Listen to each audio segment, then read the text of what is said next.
An explosive testimony. Something to the effect of, take the effing mags away, they're not here to hurt me.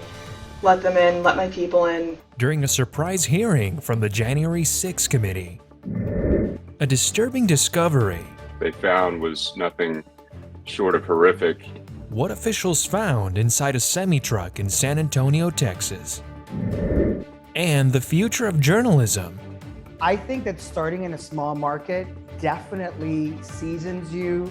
We hear from a panel of reporters and their stories in the field. These stories and more coming up on Newsbreak. Hello, South Florida. I'm Michelle Morris. And I'm Leanne Abutorbush. Today is June 29th, 2022.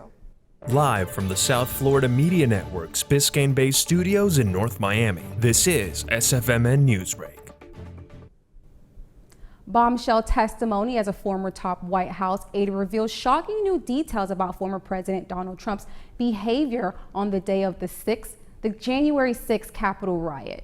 The panel decided to hold a surprise hearing, citing new evidence and safety concerns.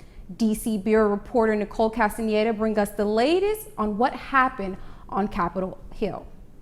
An aide to former President Chief of Staff who spent a day with the president on January 6 gave details about what happened in the White House before, during, and after the attack on the Capitol. As an American, I was disgusted. Hutchinson described how former president allegedly directed White House to remove the metal detectors because he was upset the crowd was not big enough. She testified that lead White House counsel Pat Cipollone warned about legal exposure if Trump followed his supporters to the Capitol. But Hutchinson said Trump wanted to go to the Capitol anyway, allegedly even attacking the leader of his Secret Service. I'm the effing president. Take me up to the Capitol now. The president reached up towards the front of the vehicle to grab at the steering wheel. Mr. Engel grabbed his arm, said, "Sir, you need to take your hand off the steering wheel. We're going back to the West Wing. We're not going to the Capitol." Mr. Trump then used his free hand to lunge towards Bobby Engel. When Hutchinson approached Meadows for details about what was brewing on the 6th, she says Meadows gave an ominous response. He didn't look up from his phone and said something to the effect of, "There's a lot going on, Cass, but I don't know. Things might get real bad on January 6th. Hutchinson testified that watching the violence and destruction unfold on January 6 was devastating. It was unpatriotic. It was un-American. We were watching the Capitol building get defaced over a lie. At the end of the hearing, lawmakers showed evidence that suggested that witnesses were influenced to change their testimonies. They said that in later hearings, they will show evidence of this matter. Reporting for the South Florida Media Network from Washington, D.C., Nicole Castaneda. Texans are in distress this morning after discovering dead bodies in an abandoned truck. Corpses of dozens of migrants were found in a tractor trailer in San Antonio, and several other victims were taken to the hospital.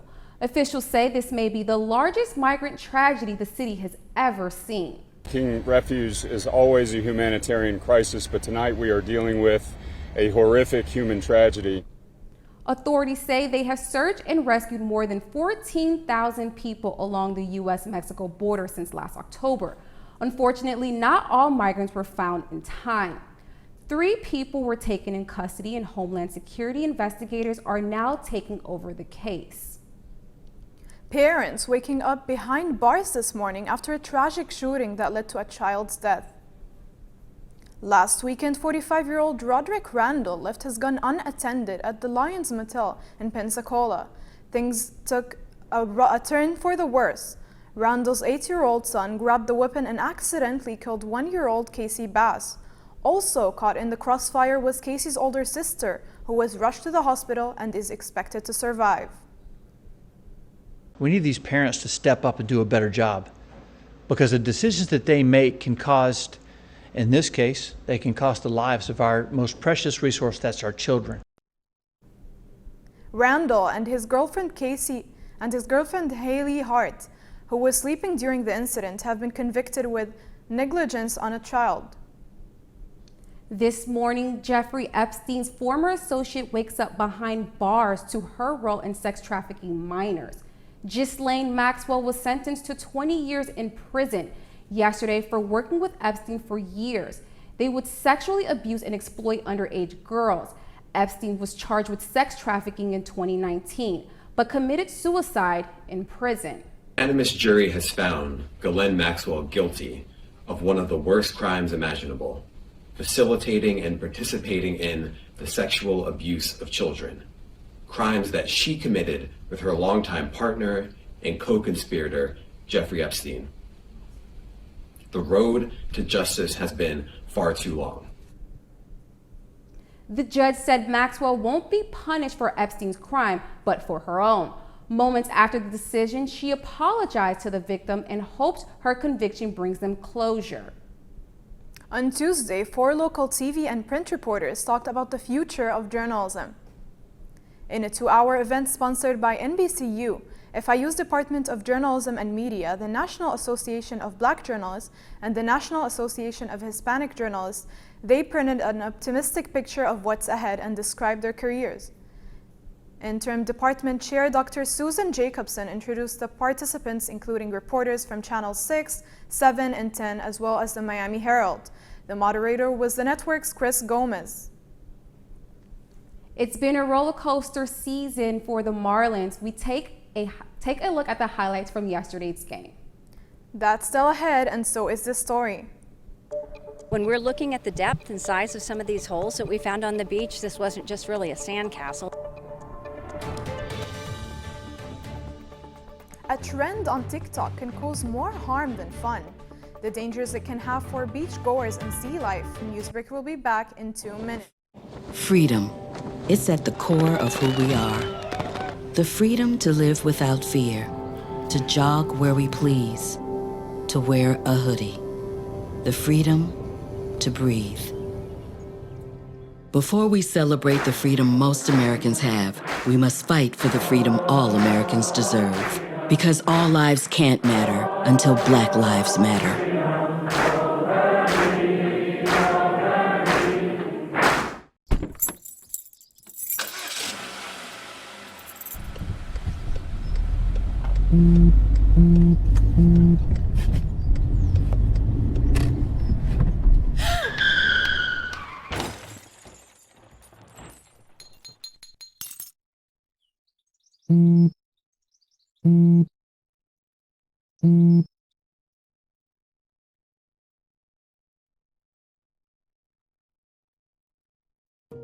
Radcliffe Art and Design Incubator is the velocity accompanying the fellow's rudder, as in a boat. Unless there is movement or action, the planned direction is of little consequence. We encourage the creative ideas into action, and from the experience of doing, we critically assess the feedback, adjust, and set out to rediscover the potentialities of an entrepreneurial mindset.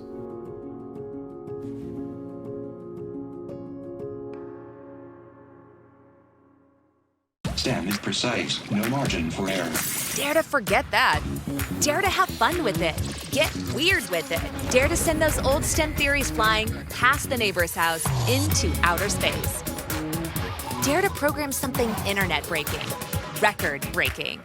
Dare to blow their minds. Dare to learn the difference between sedimentary and metamorphic rock. Go find those rocks. Dare to keep daring. Dare to STEM. Check out She Can STEM to get started.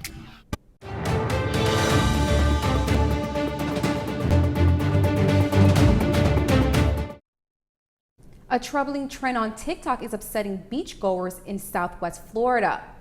Today, folks in the Southwest are not fond of the latest TikTok trend, destructively leaving holes in the area. A social media challenge is leaving holes all over beaches in Sanibel, deep craters bringing in unwanted attention, threatening the environment for residents and turtles. I've seen indentations. I've never seen holes like this before. We have moms on the beach at night and we have the babies going to the water at night. They face so many threats already. This is one small thing that we can all do to help them. Locals say they have one rule for the TikTokers doing the trend, which is to fill the holes back in after digging them. The Miami Marlins lost a close one to the St. Louis Cardinals on Tuesday and take them on again tonight. The team played one another in Busch Stadium and everything went well at first. The Marlins took a 3-run lead into the bottom of the 5th, but then the Cards stormed back with the 4th runs, and that was all it took. The Fish have a chance at redemption tonight, and they play again the Cardinals at 7:45 p.m. That's all the time we have for Newsbreak. I'm Leanne Abu Tarbush. I'm Michelle Morris. Get more news anytime at sfmn.fiu.edu.